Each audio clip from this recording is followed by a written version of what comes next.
రెడ్డి గారు చెప్పినట్టు కేవలం పింక్ కలర్ షర్ట్ ఉన్న వాళ్ళకే ఇచ్చారు అధ్యక్ష. ఎవరికి ఇచ్చారనేది ఇప్పుడు నేను విమర్శించడం కాదు అధ్యక్ష.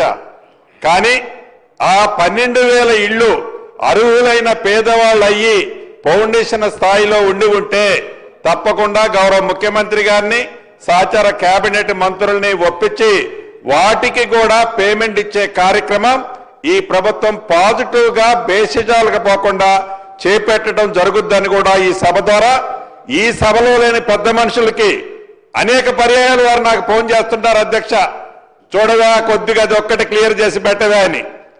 ఆ సభ్యులకి కూడా ఈ వేదిక ద్వారా వారు లేకపోయినా అర్హులై ఉండి ఉంటే ఆ 3 లక్షల రూపాయల స్కీముకు సంబంధించిన ఇల్లు కూడా తప్పకుండా ఇవ్వటం జరుగుద్దని కూడా ఈ వేదిక ద్వారా తెలియజేస్తూ 2BHKకి సంబంధించిన అనేక అంశాలు కొన్ని కంప్లీట్ అయ్యాయి. కంప్లీట్ అయిన తర్వాత బెనిఫిషరీని సెలెక్ట్ చేయని కారణంగా కిటికీలు, దారబంధాలు, చివరికి ట్యూబ్ లైట్లు, దాంట్లో ఉండే వైర్లు పీకిపై నిరుపయోగంగా రాష్ట్రంలో ఇంకా కొన్ని ఉన్నాయి అధ్యక్ష. ఇందాక కసిరెడ్డి నారాయణ రెడ్డి గారు చెప్పినట్టు వారు CDF ఫండ్ నుంచి కొన్నిచ్చి చేయించినట్లు చాలా మంది శాసనసభ్యులు వారి వారి నిధులను పెట్టి చేయించిన సందర్భాలు ఉన్నమాట వాస్తవం.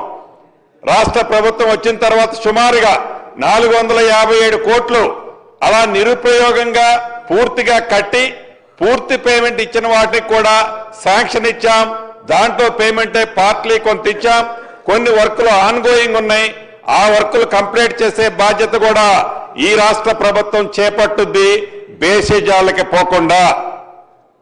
అదే పద్ధతిలో ఫౌండేషన్లు కట్టి కొన్ని, పిల్లర్స్ వేసి కొన్ని, స్లాబ్లేసి కొన్ని, వివిధ రకాలుగా అసాంఘిక కార్యక్రమాలు జరుగుతున్న ఇందాక నిజామాబాద్ శాసనసభ్యులు చెప్పినట్లు యథార్థం అధ్యక్ష.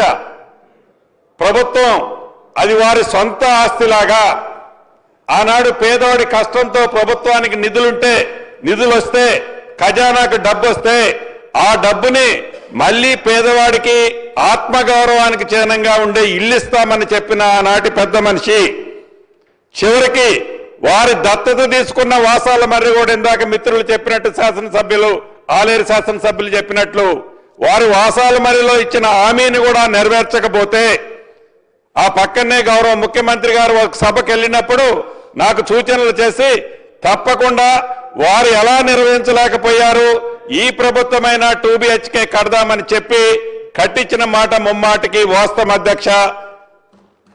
ఇందిరమ్మ ఇళ్ల కార్యక్రమంలో అదే రకంగా ఈ 2BHKకి సంబంధించిన వాటిని ఇప్పటికే ఆదేశాలు ఇచ్చాం.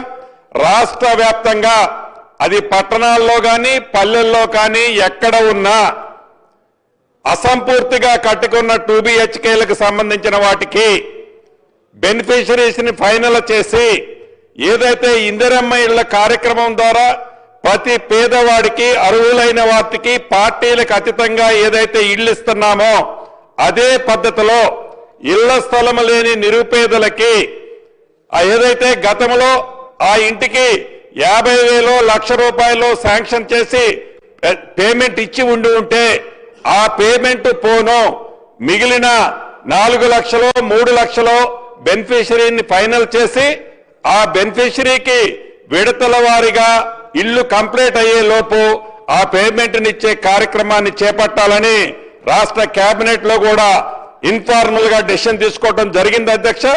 దాన్ని తప్పకుండా నిరుప్రయోగంగా కొన్ని నిధులు ఖర్చు పెట్టి ఎక్కడైతే అసాంఘిక కార్యక్రమాలు జరుగుతున్నాయని గౌరవ శాసనసభ్యులు అనుకుంటున్నారో వాటన్నిటినీ పేదవారికి రాబోయే కొద్ది రోజుల్లోనే ఇచ్చి సెలక్షన్ చేసి వారే కట్టుకునే విధంగా బెనిఫిషరీ ఆ బ్యాలెన్స్ వర్క్ కట్టుకునే విధంగా ఆ బ్యాలెన్స్ వర్క్ కి ప్రభుత్వం ఇచ్చే 5 లక్షల్లో బ్యాలెన్స్ డబ్బులు ఇచ్చే కార్యక్రమాన్ని ఈ ప్రభుత్వం చేపట్టడం జరుగుతుంది అధ్యక్ష.